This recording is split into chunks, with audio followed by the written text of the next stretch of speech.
Thank you. I like to say to the residents, it's a good day to be housed and grateful. I hang out a lot across the street, across 14th, and I don't mean at Argonauts. I mean at St. Francis Apartments at Cathedral Square. My name is Kathy, and I'm Director of Housing. Most of you know about St. Francis Apartments. We're a subsidized housing program working with people who formerly experienced homelessness. We house the most vulnerable first, meaning many residents struggle with substance use, mental illness, and physical ailments, sometimes all three. We meet residents where they're at and we accept them completely. St. Francis Apartments is your neighbor because St. John's Cathedral wanted to see it happen and partnered with St. Francis Center to make it so, in part by leasing the land the building sits on to St. Francis Center for $1 a year. Thank you for that. We have 56 residents in 49 units, with the age range of residents being between 6 months old and 74 years old. I like to think about what happens at St. Francis Apartments as magic. Housing is a game changer. We offer people who have had very difficult and traumatic lives support and permanent, safe, secure, warm home from which to live and rebuild their lives as they desire. We have so many examples of success, change, and hope, and I'm full of stories, so I'll share a few. How long do you have? I want to share the story of 3 young moms that moved in when we first opened. They're boys, they each had a son, and their age range was from 2.5 to 3.5. And you have to imagine being homeless with a toddler.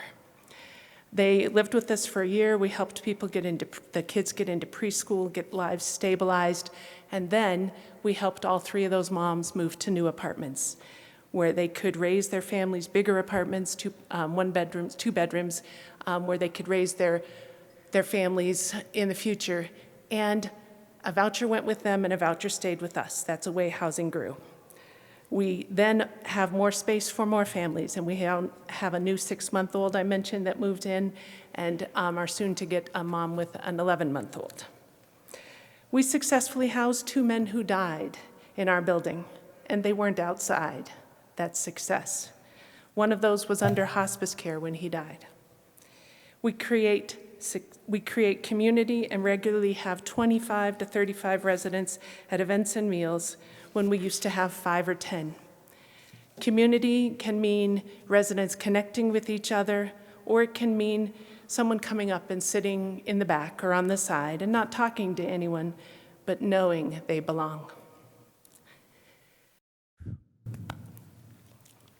Success, change, hope can look like sitting with a resident who's experiencing withdrawal, offering support and encouragement and compassion, and watching that same resident have longer periods of sobriety each time they begin again, and that is success.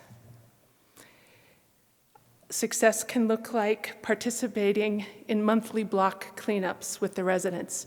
We do block cleanups and we do apartment cleanups, and we see more and more residents and friends involved each time we do this.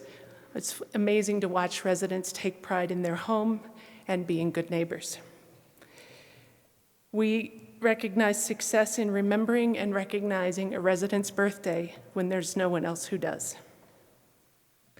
We recognize success as a couple residents we helped move into skilled nursing homes because they could no longer meet their basic needs. Again, you have to imagine being homeless when you have very little memory or you're in a wheelchair and only have one leg. That's success. We've also helped people get disability benefits. It's success when we have residents alert staff when they haven't seen somebody in a while and they're worried about them, or watching them share meals with each other. It's success when we gain the trust of a resident who believes everyone is talking about her and everyone is calling her names, and helping that resident and other residents access medications who make the world a little bit less scary. I get so nervous and I cry. So these are just a few stories, and How can we do this? We've got 3 case managers, a social work intern, and myself. We do this with the support of a host of angels, which include volunteers from St. John's. The largest number of our volunteers come from St. John's. I have to mention a few important names, and forgive me if I miss some. Fran, Bill, Robin, Tom, Dick, Sheila, Chad, Alma, Sue, Broderick, and the large host of volunteers who make monthly meals. There's a meal being made across the street this morning. And the volunteers who come to create birthday celebrations twice a year. St. John's volunteers help us build community and support residents in so many ways, by providing meals, by creating connections, driving and accompanying residents to food banks and stores, teaching knitting and knitting together, celebrating birthdays, teaching cooking classes and then eating together helping residents write journals and get their stories down, in so many ways. Most importantly, though, St. John's volunteers make the residents feel like they matter, like they're not invisible, like equals, like neighbors. And that changes everything for you and for the residents. Thank you, and bless you for that.